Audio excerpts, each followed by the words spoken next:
بسم اللہ الرحمن الرحیم۔ خواب میں دعا کرنے کی تعبیر۔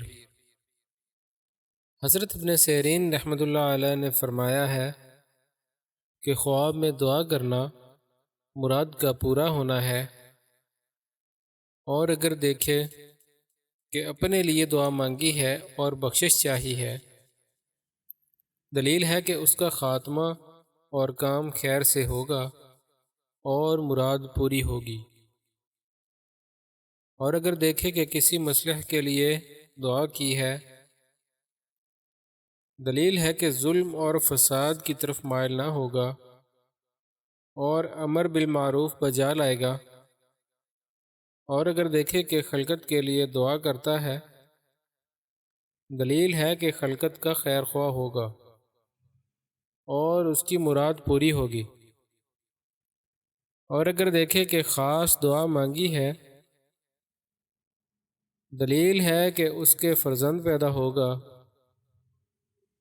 فرمان حق تعالی ہے، جب اپنے رب کو نہایت پوشیدگی سے پکارا۔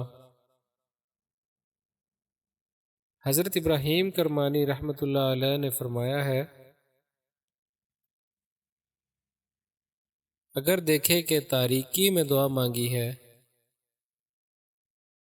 اگر مصلح اور پارسا ہے تو حق تعالی اس کو بخشے گا اور اس کی مراد پوری ہوگی، اور اگر خواب دیکھنے والا مفسد ہے تو توبہ کرے گا، اور اگر کافر ہے تو اسلام لائے گا۔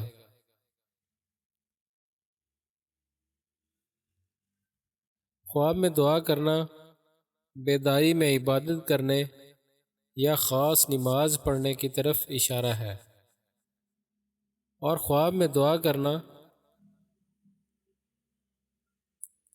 اپنے مقصد کو حاصل کرنے یا بیٹا نصیب ہونے کی بھی بشارت ہے۔ آہوزاری اور چیخ کر دعا کرنا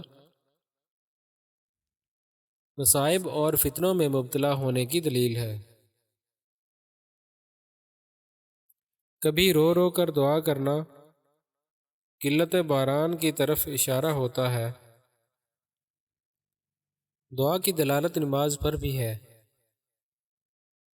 چنانچہ دعا اگر معروف ہو تو اس کی دلالت فرض نماز پر ہوتی ہے، اور ذکر اللہ سے خالی دعا ریا کی علامت ہے۔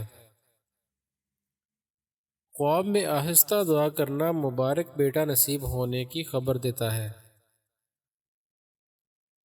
خواب میں کسی قوم کو اجتماعی حالت میں دعا کرتے ہوئے دیکھنا اجتماع اولاد اور ان میں زیادتی، نعمتوں میں برکت، عزت و شرف، آپس کی رکاوٹوں کی دوری کی بشارت ہے۔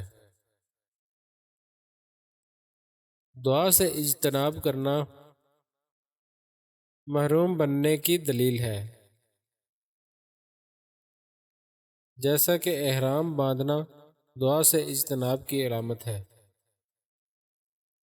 کسی نے خواب دیکھا کہ وہ اللہ تعالی سے دعا کر رہا ہے یا اس کے لیے دعا مانگی جا رہی ہے، تو ایسا شخص قابل رشک ہے، اور کبھی خواب میں دعا کرنا ضروریات کے پورا ہونے کی علامت ہوتا ہے، کبھی دعا کرنا قبولیت کی بشارت ہے، خصوصاً اگر دعا مسجد یا کسی اور مبارک مقام میں مانگی جائے۔ رات کے اندھیرے میں دعا مانگنے کی تعبیر غم سے نجات ملنے کی بشارت ہے۔ خواب میں کسی آدمی کو بلانا اس کے خوف سے انکساری کے ساتھ پیش آنے کی علامت ہے۔ اللہم صلی وسلم علی نبینا محمد وعلی آل محمد۔